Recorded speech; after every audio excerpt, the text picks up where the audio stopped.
বিসমিল্লাহির রহমানির রহিম ওয়াবাশশিরিল লাযীনা আমানু ওয়া আমিলুস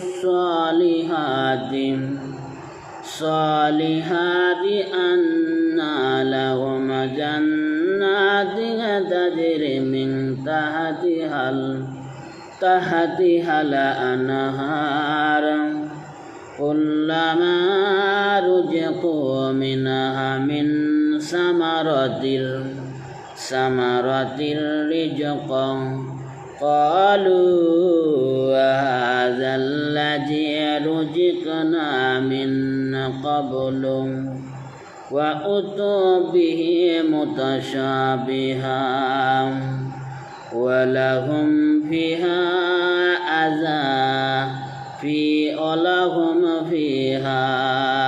আজওয়াজুম মুতাহারাতুন ওয়া হুম ফিহা খালিদুন। বলেন আল্লাহু আকবার। সুসংবাদ দাও যারা ঈমান এনেছে, সৎকর্ম করেছে, নিশ্চয় তাদের জন্য সে জান্নাতের পাদদেশ দিয়ে নদীসমূহ প্রবাহিত। যখন তাদের ফলমূল খেতে দেওয়া হবে তখন তারা বলবে, এটা তো আমাদের পূর্বে জীবিকা স্বরূপ দেওয়া হতো, অনুরূপ তাদের ইচ্ছানুরূপ ফলে দেওয়া হবে এবং তথায় তাদের জন্য পবিত্র রমণী রয়েছে, অনন্তকাল তারা সেখানে স্থায়ী হবে। সূরা বাকারা 25 নম্বর আয়াতে এখানে জান্নাতের বর্ণনা দেওয়া হয়েছে। সম্মানিত দর্শকবিন্দু, যারা আমার ভিডিও দেখেন, আমি চেষ্টা করতেছি আপনাদের মাঝে কোরআন এবং সুন্নাহর সঠিক বিষয়বস্তুগুলো উপস্থাপন করা। আপনারা আমার জন্য দোয়া করবেন। এখানে বলা হচ্ছে, এবং আমার একটা ইউটিউব চ্যানেল আছে, আমার YouTube channel MD Mostakim Hossain 09 দিলে আপনার সার্চ দিলেই আমার ভিডিওগুলো আপনারা ডাউনলোড করতে পারেন যদি ইচ্ছা হয়। তো এখানে বলা হচ্ছে, সুসংবাদ দাও যারা ঈমান এনেছে, সৎকর্ম করেছে, নিশ্চয় তাদের জন্য রয়েছে সেই জান্নাত যার পাদদেশে দিয়ে নদীসমূহ প্রবাহিত। যখনই তাদের ফলমূল খেতে দেওয়া হবে তখন তারা বলবে, এটা আমাদের পূর্বে জীবিকারূপে দেওয়া হতো, অনুরূপ তাদের ইচ্ছানুরূপ ফল দেওয়া হবে এবং তথায় তাদের জন্য পবিত্র রমণী রয়েছে, অনন্তকাল তারা স্থায়ী হবে। সম্মানিত, পিছন দিক থেকে আসি। এখানে বলা হয় যে পবিত্র রমণীগণ, আল্লাহ রসুল মুহাম্মদ সাল্লাল্লাহু আলাইহি সাল্লাম বলেছেন, এমন হুর দেওয়া হবে যে হুরকে কোনো মানুষ তো জিন থেকে শুরু করে কোনো মাখলুক কল্পনাও করে নাই, এত সুন্দরী। সূরা রহমান, সূরা ওয়াকিয়াতে আসছে জান্নাতের বর্ণনায় যে তারা যেন সুরক্ষিত ডিম। কেমন তারা সুন্দর, কেমন একটু হালকা বর্ণনা দেওয়া হয়েছে। মনে করো ডিম ভাঙাইলে ডিম থেকে যদি কুসুমটা বের করা হয় কত সুন্দর দেখা যায় ডিমের কুসুম। তো আল্লাহ তাআলা বলতেছে, কোনো চোখ তাদের স্পর্শ করে নাই, কল্পনাও তো কোনো দিন আসে নাই, এত সুন্দর। এবং তারা হবে পৃথিবীর, এই যে আমাদের যে নারীরা আছে তারা হবে হায়েজ থেকে মুক্ত, তারা কফ ফেলবে না, থুতু ফেলবে না, বাজে দুর্গন্ধ থাকবে না তাদের। এক কথায় তারা এত সুন্দরী হবে যে বর্ণনা দেওয়ার শক্তি আল্লাহ আমাকে দানই করেন নাই। এত সুন্দর হবে, জাস্ট বোঝার জন্য বলতেছি যে তারা এত সুন্দরী হবে যার কল্পনা আমাদের নেই।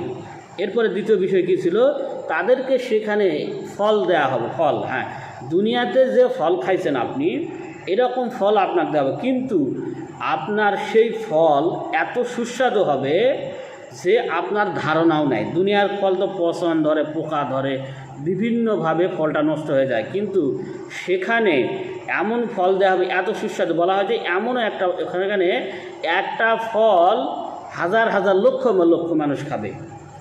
একটা ফল, মনে করেন একটা খেজুর, মনে করেন একটা আপেল, একটা কমলা, এত সুন্দর এবং একটা আঙ্গুর, এ জাতীয় ফলগুলো একটা ফল আপনি খেয়ে শেষ করতে হবে। এবং এর ফলে এটা আছে যে তাদের ইচ্ছা অনুযায়ী আপনার মন চাইতেছে আমি এখন ঘুরের সাথে সহবাস করবো, সাথে সাথে ঘুরে আপনার সামনে চলে আসবে।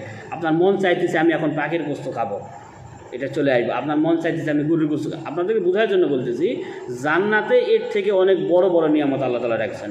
আপনার মন চাচ্ছে আমি এটা খাবো ওইটা খাবো, আপনার ইচ্ছা অনুযায়ী। আর খাওয়ার পর আপনি যতই খাবেন, দুনিয়াতে এই যে খাইয়ে ভুঁড়ি বড় হয়ে যায়, মানুষ অসুস্থ হয়ে যায়, আপনি যতই খান অসুস্থ হবে না। হ্যাঁ, আপনার প্রস্রাব হবে না, পায়খানা হবে না, কিচ্ছু হবে না। কি হবে? আপনি শুধু একটা ঢেকুর উঠাবেন, আপনার সমস্ত খাবার হজম হয়ে যাবে। এরপরে কি ছিল? যার পাদদেশে এমন জান্নাত, যার পাশে নদী প্রবাহিত, এত সুন্দর মনে। আপনাদের বলি, জান্নাতের একটা প্রতিশব্দ, জান্নাতের মূল শব্দ হচ্ছে জান্নাত মানে বাগান। জান্নাত মানে বাগান, এটা হয়তো আমরা অনেকে জানি না। আল্লাহ তাআলা আমাদেরকে এমন বাগানি পরিবেশ দান করবেন, এমন একটা জায়গাতে সুন্দর আসন। দেখেন না, দুনিয়াতে অনেক আপনার এই যে রিসোর্টগুলো, আপনার বিনোদন কেন্দ্রে গেলে কত মজা লাগে, ভালো লাগে। এগুলো কি? আল্লাহ তাআলা এমন নিয়ামত আমাদের জন্য রেখেছে, এবং সর্বনিম্ন যে জান্নাত দান করা হবে সেটা ওই পৃথিবীর সমতুল্য। এত বড় একটা জান্নাত, সর্বশেষ যাকে জান্নাত দান করা হবে, সবচেয়ে নিম্ন যে জান্নাত। এরপরে বলা হচ্ছে যে তাদেরকে সুসংবাদ দাও যারা ঈমান এনেছে। যারা এগুলো পাবে কে? এগুলো পাবে কারা? যারা ঈমানদার, যারা আল্লাহকে ভয় করে, তার প্রকৃত অনুসারী এবং আল্লাহ তাআলার বিধিবিধান মেনে চলে, তারাই পাবে। বেঈমানরা পাবে না। বেঈমানরা এই জান্নাত পাবে। আল্লাহ আমাদেরকে বোঝার তৌফিক দান করুক, এবং জান্নাতের এই নিয়ামতের শুকরিয়া আদায় করে জান্নাত হাসিল করার সকলকে তৌফিক দান করুন। জান্নাত কেমন হাসিল করবেন? আল্লাহ তাআলার সন্তুষ্ট রসুলের আদর্শ যদি মেনে চলেন, সালাত আদায় করেন, আল্লাহর বিধিবিধানগুলো মেনে চলেন, তাহলে জান্নাত লাভ করবেন। আল্লাহ আমাদেরকে বোঝার তৌফিক দান করুক। সুবহানাকাল্লাহুম্মা ওয়া বিহামদিকা আশহাদু আল্লা ইলাহা ইল্লা আনতা আস্তাগফিরুকা ওয়া আতুবু ইলাইক।